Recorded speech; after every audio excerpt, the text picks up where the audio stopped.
In World War II, the sniper was not a symbol of safety or mastery, but a countdown. From the moment a rifle cracked across ruined streets or frozen fields, the clock began ticking. Every shot announced not only a kill, but a location, a pattern, and a life now being actively hunted. For most snipers, survival was measured not in years or campaigns, but in weeks. The legends make it seem different. Names like Vasily Zaitsev and Lyudmila Pavlichenko suggest a role defined by control, patience, and superiority. But those figures were exceptions in a system that consumed its own specialists at a staggering rate. Across the Eastern Front, especially in places like Stalingrad and Sevastopol, the average sniper lived just 6 to 8 weeks after reaching the line. 75% were killed or wounded beyond return. They were not careless. They were effective, and that effectiveness made them targets. Snipers were trained quickly, often in a matter of weeks, then pushed straight into urban ruins where escape routes were limited and enemy countermeasures were ruthless. German units learned fast. A single muzzle flash triggered machine gun saturation, mortar fire, and counter-sniper teams within seconds. A sniper might spend hours preparing one perfect shot, only to have half a minute to abandon the position before it was erased. This was the reality behind the legend. For every name history remembers, there were 3 others who did the same job just as well, died just as hard, and vanished without record. Act 1 begins not with heroism, but with arithmetic, how long a sniper could survive once the enemy learned how to hunt them. In the early months of the Eastern Front, snipers were devastating precisely because they were new. German troops moved upright, smoked openly, gathered in doorways and rubble piles, assuming danger came from artillery and frontal assault. Snipers punished that assumption. One by one, officers collapsed. Runners vanished mid-stride. Machine gun crews died before firing a belt. Fear spread faster than bullets. But war is an education, and the Germans learned quickly. By mid-1942, every sniper shot triggered a system. The moment a rifle cracked, nearby units froze, not in panic, but in procedure. Soldiers watched for muzzle flash. Others triangulated sound. Within seconds, entire blocks were flooded with machine gun fire. Mortar teams were already ranging likely sniper positions.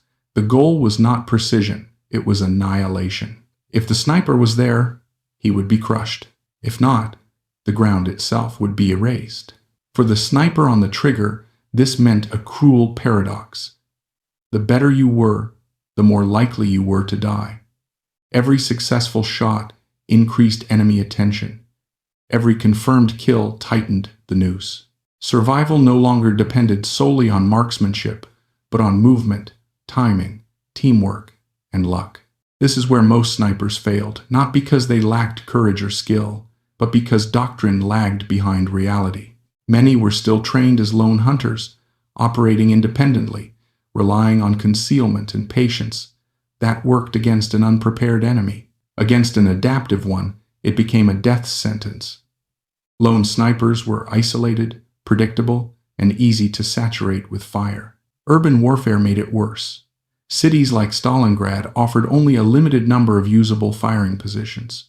Rubble piles, broken factories, half-collapsed buildings. Once a sniper used one, the enemy marked it permanently. Returning was suicide. Finding a new position meant exposure. Each displacement burned time, energy, and options. And the pressure never stopped. Snipers lived knowing that even when they weren't shooting, they were being watched. German counter-sniper teams studied patterns. They waited hours, sometimes days, for a head to rise a fraction too high, for a body to shift, for a moment of fatigue. Many snipers died not while firing, but while moving, eating, sleeping, or simply breathing at the wrong moment. This was the hidden truth behind the role. Snipers were not untouchable predators. They were prey that happened to bite back. And once the enemy learned how to hunt them, the battlefield became a slow, methodical slaughter, measured not in heroics, but in survival time. History remembers the sniper as a lone figure, calm, invisible, choosing when to kill and when to vanish. But by the middle of the war, that image no longer matched reality. The battlefield had turned the sniper from a hunter into a node inside a system, and only those who adapted to that system lived long enough to matter. The turning point was organization. Vasily Zaitsev understood something most did not. Isolation was fatal. Before his changes, Soviet snipers worked alone, each man responsible for his own survival. They picked positions, fired, moved, and hoped they were faster than the response. Most were not. Zaitsev replaced this with structure. Snipers were grouped, paired, layered. One man fired while another watched. If one shot, the other searched for the enemy response. If suppression came, someone covered the withdrawal. This was not about increasing kills. It was about delaying death. The numbers reveal the truth. Zaitsev himself was not the deadliest sniper in his unit. Others killed more men. But they did not organize. They did not train replacements. They did not change how snipers fought as a group. Zaitsev's real weapon was multiplication, turning individual skill into shared survival. Even then, survival was temporary. Group tactics slowed the attrition, but they could not stop it. German counter-sniper doctrine continued to evolve. Snipers were no longer just suppressed, they were studied. Patterns were logged. Likely firing angles were mapped. Patrols were sent not to attack, but to bait. Fake movements, helmets on sticks, exposed silhouettes, anything to draw a shot and trigger the response. And the response was always overwhelming. For a sniper, every decision became a gamble. Take the shot and risk immediate saturation, or let the target walk and preserve the position. Kill too often and attract counter-snipers. Kill too little and fail the mission. There was no safe balance, only delay. This pressure broke people. Fatigue set in. Hands shook. Judgment slipped. Some snipers froze after firing, unable to move fast enough. Others moved too fast and exposed themselves. Many were killed by random artillery, not because they were spotted, but because the area they occupied was deemed dangerous and erased without discrimination. This is where the legends diverged from the rest. The snipers we remember survived long enough to be noticed. They were evacuated, reassigned, protected, or promoted into training roles. Their survival was interpreted as proof of superiority. In reality, it was proof of timing and chance. Thousands of others were just as skilled, just as disciplined, and just as brave. They simply did not survive the final roll of the dice. The truth is unavoidable. The sniper was not useless, but the role was designed to burn lives for effect, and no matter how good you were, the system always won in the end. If 3 out of 4 snipers died, the easy conclusion is failure, bad doctrine, wasted lives, a romantic idea proven useless by modern war. But the battlefield tells a different story, one written not in survival rates, but in enemy behavior. Snipers changed how the war was fought. German units under sniper threat did not move normally. They avoided windows. They stopped standing to observe terrain. Officers no longer led from the front. Runners stopped running. Entire formations slowed, not because of firepower, but because of fear. Every movement required caution. Every pause cost time. And in war, time is blood. This is the part body counts miss. A sniper kill did not end with the man who fell. It spread outward. Machine gun teams burned ammunition, suppressing empty ruins. Mortar crews fired at shadows. Patrols were diverted to hunt ghosts instead of advancing. Commanders rewrote orders to account for threats they could not see. Snipers forced the enemy to fight defensively even when attacking. At Stalingrad, this effect compounded. A handful of snipers could lock down entire streets. German assault units hesitated to cross open ground, even under artillery cover, knowing one exposed step could end them. Momentum died in seconds. Attacks stalled not because they were stopped, but because no one wanted to be first. The cost of countering snipers was massive. Dedicated counter-sniper teams had to be trained and deployed. Infantry units were forced to adopt immediate suppression protocols. Heavy weapons were pulled forward to deal with single rifle shots. Resources meant for breakthrough were spent neutralizing individuals, and still, the snipers kept killing. Even knowing the mortality rate, command continued to deploy them because the return was real. 10,000 German soldiers killed by snipers at Stalingrad alone. Thousands more across Leningrad, Sevastopol, Odessa. But more important than the numbers was the disruption. Snipers didn't win battles by themselves. They made battles slower, bloodier, and more uncertain for the enemy. This is why the program continued despite the losses. The 75% were not mistakes. They were the cost of buying time. Time for reinforcements. Time for factories to outproduce the enemy. Time for defensive lines to hold. Time for the war to tilt. And here lies the uncomfortable truth. The system was never designed to save the sniper. It was designed to extract maximum effect before the sniper was killed. Survival was a bonus, not the expectation. When the war ended, the survivors became the story. Their names were written down, their kill counts tallied, their faces put on posters and stamps. Vasily Zaitsev, Lyudmila Pavlichenko, Simo Heha. History needed symbols, and the living could be turned into them. The dead could not. But the truth of World War II snipers is not found in the legends. It is found in the averages. 6 to 8 weeks of survival. 75% never returning. Teenagers and young adults trained quickly, handed rifles, and sent into environments where skill delayed death but rarely prevented it. They did not fail. They simply ran out of time. This is where the hook fully resolves. Snipers were not pointless. They were consumed. They were a weapon that burned people to achieve effect, and the war accepted that cost without hesitation. Their deaths were not accidents or miscalculations. They were built into the math of the role, and that math mattered. Everything modern snipers do differently exists because of these losses. Team-based doctrine, dedicated spotters, advanced optics, communication, rapid extraction, medical evacuation. The 5 to 10% mortality rate of modern snipers was bought with the lives of the 75% who came before. Their deaths were the data. What history rarely says out loud is this: those snipers were not remembered because they died too soon to be useful to memory. They did their work, disrupted the enemy, bought time, and disappeared. No monuments, no biographies, just effect. So when the question is asked, were they useless, the answer is uncomfortable. They were effective enough that the enemy reorganized entire doctrines to stop them. Effective enough that commanders kept sending them forward despite catastrophic losses. Effective enough that the war learned from their deaths. They were not legends. They were professionals trapped in a role that traded life for influence. And if history is honest, the true story of World War II snipers is not about the few who survived long enough to be remembered, but about the many who held the line for 6 weeks, 8 weeks, or a single moment longer than expected and changed the course of the war before vanishing from it.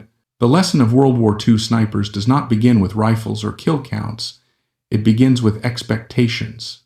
Modern audiences are trained to believe that skill guarantees survival, that excellence creates safety, and that mastery bends chaos in your favor. The sniper legend reinforces this belief. The calm hunter, untouched, watching the battlefield from above, choosing life and death with precision. World War II destroys that illusion completely. The first lesson is simple, and brutal skill does not remove risk. It often increases it. The more effective a sniper became, the faster the enemy learned, adapted, and concentrated violence around that effectiveness. Excellence made you visible, and visibility in war was lethal. The second lesson is that warfare is not a contest of individuals, but of systems. Every sniper story that survives focuses on a person, yet every sniper death was the result of an opposing system responding correctly. When German units learned to suppress immediately after a shot, The battlefield stopped being a duel and became an equation. A single rifle crack triggered machine guns, mortars, patrols, and counter-sniper teams. No individual, no matter how talented, could outshoot a coordinated response. The battlefield rewarded adaptation, not heroism. Those who treated sniping as a personal craft died quickly. Those who understood it as a role inside a larger structure survived longer, not forever, just longer. Another lesson lies in the cruelty of averages. History celebrates exceptions because they comfort us. They suggest that survival is earned.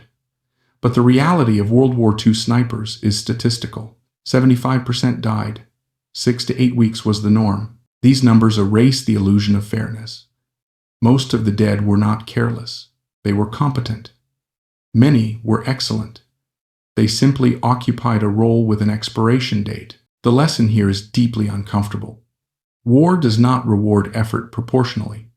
It consumes until stopped by something larger, logistics, production, or collapse.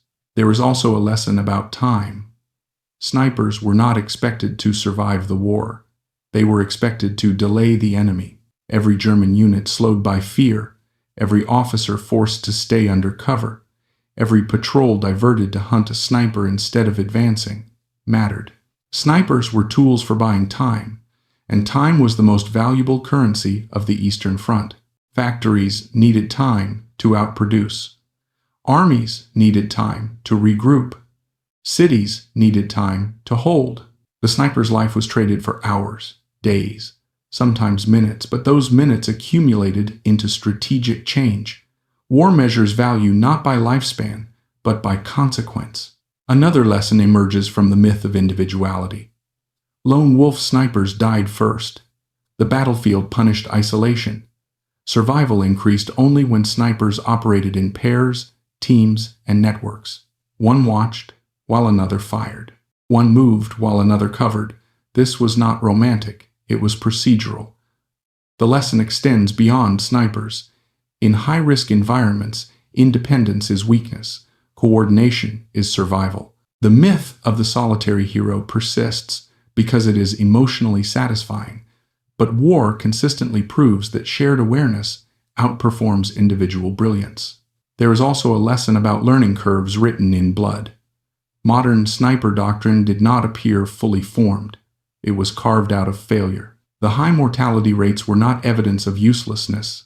They were evidence of experimentation under fire. Teams, spotters, concealment doctrine, displacement drills, extraction protocols, these exist because tens of thousands died without them. World War II snipers were not just fighters. They were unwilling test subjects in the evolution of modern warfare. Their deaths became data. Their mistakes became manuals.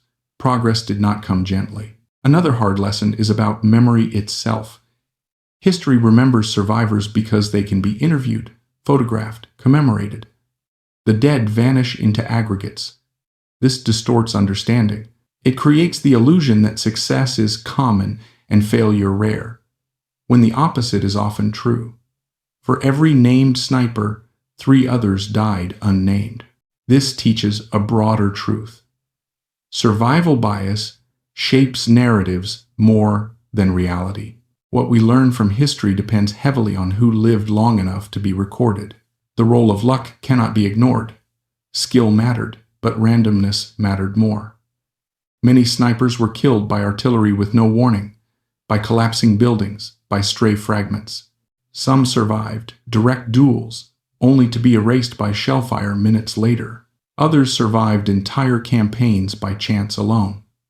The lesson is unsettling. Control is limited. Preparation improves odds, but it never guarantees outcomes. War magnifies randomness until it dwarfs intention. Another lesson concerns psychological endurance. Snipers did not just face physical danger. They lived under continuous mental pressure. Every movement risked detection. Every shot invited retaliation. Sleep was fragmented. Trust eroded. Many broke not because they lacked courage, but because sustained hypervigilance exhausted them. War does not just kill bodies, it degrades judgment over time. Fatigue becomes fatal. The battlefield rewards not just strength, but resilience, and even resilience has limits. There is also a moral lesson hidden beneath the numbers. The sniper program was not a failure because it accepted loss. It was a success precisely because it accepted it. This forces a difficult confrontation with how war defines value. Individual lives were knowingly expended to achieve broader survival. This is not comforting, but it is honest. War is not designed to protect individuals. It is designed to protect outcomes. Understanding this does not glorify it, it clarifies it. Another lesson lies in adaptation speed. The Germans did not remain helpless against snipers. They learned, adjusted, and countered effectively. This reinforces a key truth. No advantage remains permanent. Every tactic creates a counter-tactic. Dominance is temporary. Those who assume otherwise are destroyed. Success in war is not about finding an unbeatable method, but about adapting faster than the enemy. There is also a lesson about gender and myth. The stories of female snipers are often framed as inspirational anomalies. In reality, they were subjected to the same brutal math. Their mortality rate was the same. Their courage did not protect them. Their presence did not soften the battlefield. War was indifferent. The lesson is not that they proved equality, but that war erases distinction entirely. It kills without regard for narrative. Another lesson emerges when comparing eras. Modern snipers have far lower mortality rates, not because war became kinder, but because doctrine improved. Communication, reconnaissance, medical evacuation, and combined arms reduced isolation. This reinforces a final, critical lesson. Lessons paid for in blood matter only if remembered. Forgetting them guarantees repetition. Ultimately, the greatest lesson of World War II snipers is not about marksmanship. It is about sacrifice without illusion. These soldiers were not chasing legend. They were filling a role that demanded their lives with high probability. They went anyway, not because they expected glory, but because the line needed holding. Their effectiveness is measured not by how long they lived, but by what changed because they were there. They remind us that history is shaped as much by those who vanish as by those who remain. That progress often rests on unmarked graves, that systems learn faster than individuals survive, and that sometimes the most meaningful contribution a person can make is not living long enough to be remembered, but standing long enough to matter. That is the real lesson. The deepest lesson of the World War II sniper story is not about shooting, tactics, or even war itself. It is about the collision between human expectation and historical reality. We grow up believing that excellence protects us, that if someone is skilled enough, smart enough, disciplined enough, they will survive. The sniper myth feeds this belief perfectly. A calm professional, hidden, precise, operating above the chaos. World War II shatters that illusion completely. In that war, excellence did not guarantee safety. It accelerated danger. The better a sniper became, the more attention they attracted, the faster the enemy adapted, and the sooner overwhelming force was brought down on their position. Skill was not armor. It was a signal flare. This leads to the first hard lesson. Effectiveness and survivability are not the same thing. Modern thinking often assumes they go hand in hand. In World War II, they were often opposites. Snipers were effective precisely because they disrupted, killed, and terrified the enemy. That disruption forced countermeasures. Those countermeasures dramatically increased sniper mortality. A sniper who never fired might live longer, but a sniper who never fired was useless. Survival and mission success existed in constant tension, and the war consistently chose mission success. The second lesson is that war is fundamentally systemic, not individual. History books focus on people because people are relatable, but the battlefield operates on systems responding to systems. A sniper was not fighting a man. They were fighting an adaptive machine made of doctrine, communication, weapons, and coordination. When German forces learned to respond instantly to sniper fire with saturation tactics, the duel ended. No matter how patient or accurate the shooter, no individual could defeat a system designed to erase an area within seconds. This is why lone snipers died first. They were individuals facing systems alone. This reveals another uncomfortable truth. Heroism is often punished before it is rewarded. Lone, aggressive, high-performing snipers drew attention. Attention brought artillery, machine guns, patrols, and counter-snipers. The battlefield did not care how brave or disciplined someone was. It cared whether they fit into a structure that could absorb pressure. Zaitsev's greatest contribution was not killing more enemies than others. It was reorganizing snipers into teams that shared awareness and risk. That lesson applies far beyond war. In high-risk environments, isolation is a liability. Coordination is survival. Another major lesson is about time as a weapon. Snipers were not expected to survive the war. They were expected to slow the enemy. Every minute a German unit hesitated, every assault delayed by fear of unseen fire, every officer forced to stay under cover bought time. Time allowed factories to produce tanks. Time allowed reserves to arrive. Time allowed defenses to hold. Snipers traded lives for time, and time decided campaigns. This reframes the meaning of sacrifice. These soldiers were not failing because they died.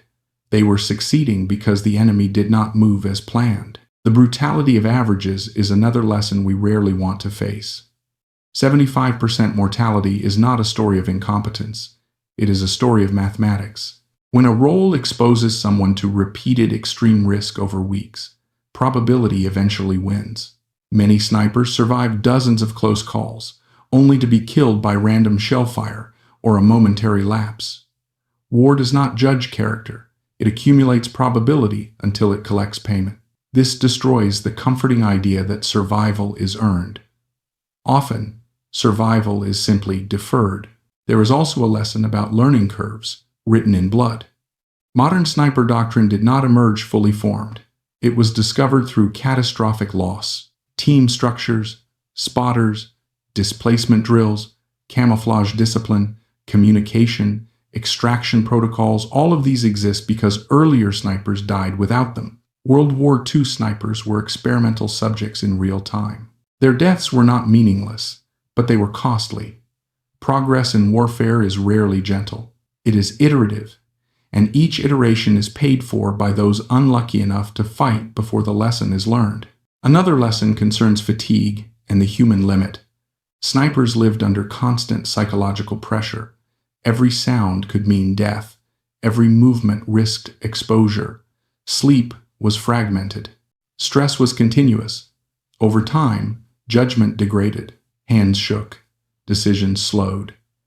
Many died, not because they lacked courage or skill, but because exhaustion finally caught up with them. War is not just a test of bravery, it is a test of endurance, and endurance always has a breaking point. Luck plays a larger role than stories admit. Many famous snipers survived not because they were invincible, but because a shell landed a few meters away instead of directly on them. Others were evacuated at the exact moment they would have died. Some were pulled from combat for propaganda or training roles just in time. Meanwhile, countless equally skilled snipers were killed by random artillery or collapsing rubble. The lesson is sobering. Preparation improves odds, but it never removes randomness. Control in war is partial at best. There is also a lesson about memory and distortion. We remember survivors because they can be named, interviewed, photographed, and celebrated.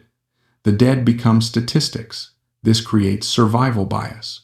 It makes success look more common and failure look rare. In reality, the opposite was true. For every sniper remembered, several died doing the same job just as effectively. History becomes skewed toward those who lived long enough to be useful to narrative. Understanding this helps correct how we interpret not just war stories, but success stories in general. Another lesson lies in how quickly advantages expire. Early in the war, snipers were devastating because the enemy was unprepared. Once Doctrine adapted, the advantage shrank. This reinforces a universal truth. No tactic remains dominant for long. Every success generates a counter. The winners are not those with the best initial idea, but those who adapt fastest. Static excellence is punished. Dynamic learning is rewarded. The story of female snipers adds another layer to the lesson. They are often presented as inspirational exceptions, but the battlefield treated them with complete indifference. Their mortality rate was just as high. Their courage did not protect them. Their gender did not soften the war. This strips away romantic framing and reveals a harsher truth. War erases identity. It reduces people to roles and probabilities. Comparing World War II snipers to modern ones reveals another critical lesson. Today's far lower mortality rates did not appear by accident. They exist because of lessons learned at immense cost. Better training, better equipment, better communication, better medical evacuation, all were responses to past failure. This underscores a final responsibility. Lessons paid for in blood must be remembered, or they will be repaid. At its core, the sniper story teaches that usefulness in war is not measured by longevity. It is measured by effect. These soldiers were effective enough that entire armies reorganized to stop them. Effective enough that commanders kept deploying them despite horrific losses. Effective enough that their deaths reshaped doctrine for generations. They were not useless. They were consumed. The final lesson is the hardest to accept. Many of the most important contributors to history never lived long enough to be remembered. They did their work, changed the outcome, and disappeared. No monuments. No biographies. Just consequences. Understanding this forces us to rethink how we define success, heroism, and legacy. World War II snipers did not fail because they died. They succeeded until probability caught them. They held the line for 6 weeks, 8 weeks, sometimes less, sometimes more. And in those weeks, they changed behavior, slowed advances, bought time, and shaped outcomes far larger than themselves. That is the real lesson of their story. History is not only built by those who survive long enough to tell it, but by those who stand just long enough to matter and then vanish. The lesson that emerges from the story of World War II snipers is not a comfortable one, but it is an honest one. It forces us to abandon the idea that war rewards skill with survival, or that mastery guarantees control. The sniper legend suggests precision, patience, and dominance over chaos. The historical reality shows the opposite. In World War II, the sniper was one of the most effective soldiers on the battlefield and simultaneously one of the most expendable. That contradiction is the core lesson, and everything else flows from it. The first and most fundamental lesson is that effectiveness attracts destruction. In civilian life, being good at something usually brings safety, recognition, and opportunity. In war, being good paints a target. Every successful sniper shot did not just remove an enemy soldier. It triggered a chain reaction. Machine guns opened up, mortars fell, patrols shifted direction, counter-sniper teams went to work. The battlefield responded like an immune system attacking a threat. Skill was not protective. It was provocative. The better a sniper performed, the faster the enemy learned their patterns, mapped their positions, and concentrated force against them. Excellence shortened survival. Another lesson is that isolation is lethal. Early in the war, many snipers operated alone, following hunting logic carried over from civilian life. That independence worked briefly, then failed catastrophically. Lone snipers had no one watching for muzzle flashes, no one covering movement, no one warning of enemy response. They fired, hesitated for seconds too long, and were overwhelmed. Survival increased only when snipers became part of teams. Pairing, mutual observation, shared responsibility. These were not tactical luxuries. They were the minimum conditions for staying alive a little longer. The battlefield punished individualism and rewarded coordination. This lesson extends far beyond war. In any extreme environment, independence feels heroic, but is often fatal. A deeper lesson lies in the role of time. Snipers were not deployed to survive, they were deployed to delay. Every German unit slowed by fear of unseen fire, every officer forced to stay under cover, every patrol diverted to hunt a sniper instead of advancing, bought time. Time allowed factories to keep producing. Time allowed reinforcements to arrive. Time allowed defenses to solidify. The sniper's life was traded for hours and days, and those hours and days accumulated into strategic outcomes. From this perspective, the 75% mortality rate was not a failure of the system. It was the cost of the system doing exactly what it was designed to do. This introduces one of the most uncomfortable lessons. War measures value by effect, not survival. In moral terms, this is horrifying. In historical terms, it is unavoidable. Snipers who lived only 6 weeks but disrupted enemy operations during those weeks may have contributed more to the outcome than soldiers who survived years without altering events. War does not reward longevity, it rewards impact. That truth sits uneasily with how we want to remember conflict, but it explains why commanders continued to deploy snipers despite catastrophic losses. Another lesson emerges from statistics themselves. 75% mortality is not a story of incompetence, it is a story of probability. When a role exposes someone to repeated extreme risk day after day, survival becomes a matter of chance over time. Many snipers survive dozens of lethal moments, near misses, suppressions, duels, only to be killed by a random shell or a single mistake born of exhaustion. War does not wait for you to fail repeatedly. It waits for you to fail once. This destroys the comforting belief that survival is always earned. Often, survival is simply delayed. There is also a lesson about learning and progress written in blood. Modern sniper doctrine exists because World War II snipers died without it. Spotters, advanced optics, radio communication, extraction plans, medical evacuation, and layered support were not standard in the early years. They were discovered through failure. Each improvement followed unacceptable losses. Those who fought first paid the highest price. Progress in warfare is iterative and brutal. Lessons are learned only after bodies accumulate. This reality forces a sober understanding of how advancement actually occurs. Psychological endurance offers another crucial lesson. Snipers did not just face physical danger, they lived under constant mental strain. Every sound could mean death. Every movement risked detection. Sleep was fragmented. Stress never fully released. Over weeks, this pressure degraded judgment. Hands shook, reactions slowed.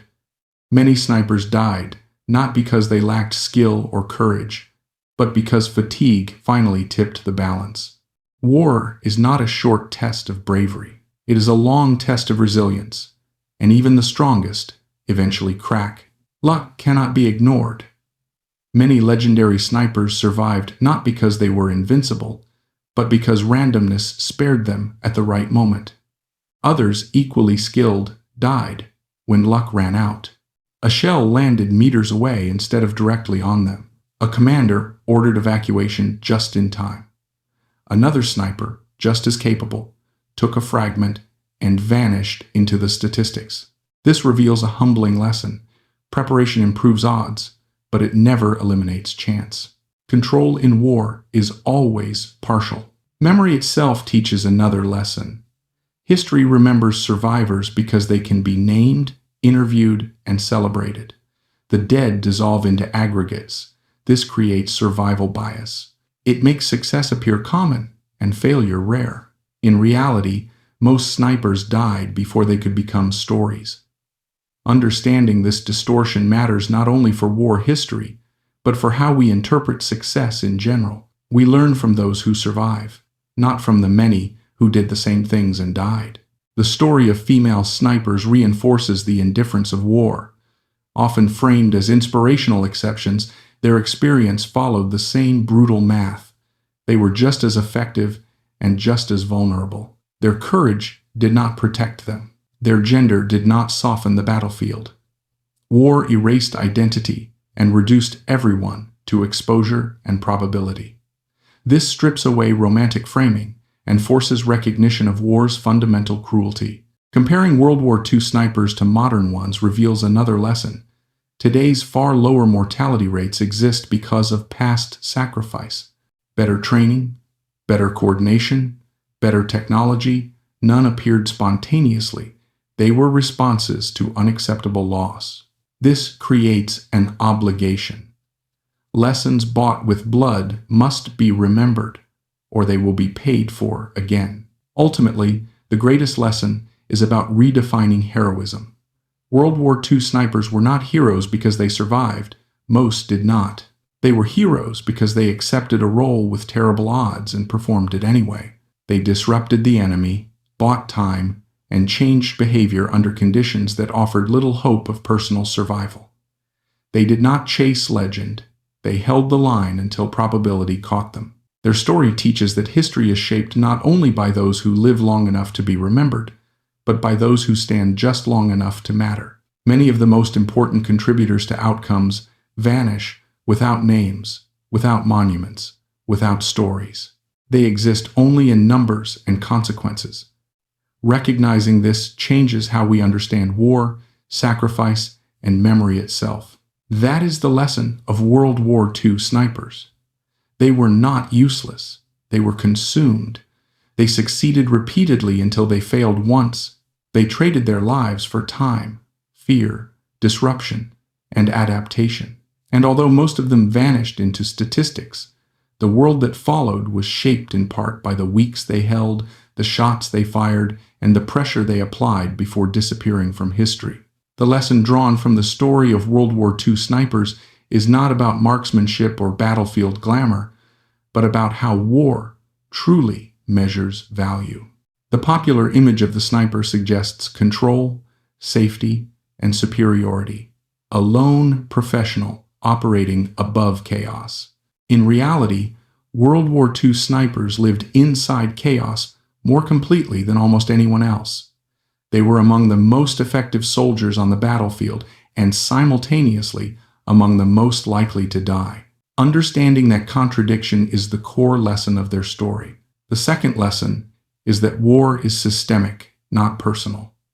Sniper myths frame combat as a duel of individuals, patience against patience, aim against aim. In reality, snipers were rarely killed by another marksman alone. They were killed by systems doctrine, coordination, and overwhelming firepower.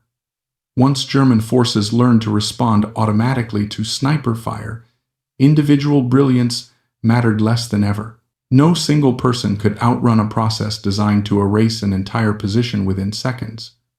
War rewarded systems that learned faster, not individuals who tried harder. Another critical lesson is the danger of isolation. Early in the war, many snipers operated alone, relying on concealment and patience. That independence proved fatal. Lone snipers had no one to watch for muzzle flashes, no one to warn them when suppression was coming, no one to cover their movement. Survival improved only when snipers worked in pairs and teams, sharing observation and responsibility. The battlefield punished individualism and rewarded coordination. This lesson extends far beyond warfare. In extreme environments, isolation feels heroic, but is often deadly. Time emerges as another central lesson. Snipers were not deployed with the expectation that they would survive the war.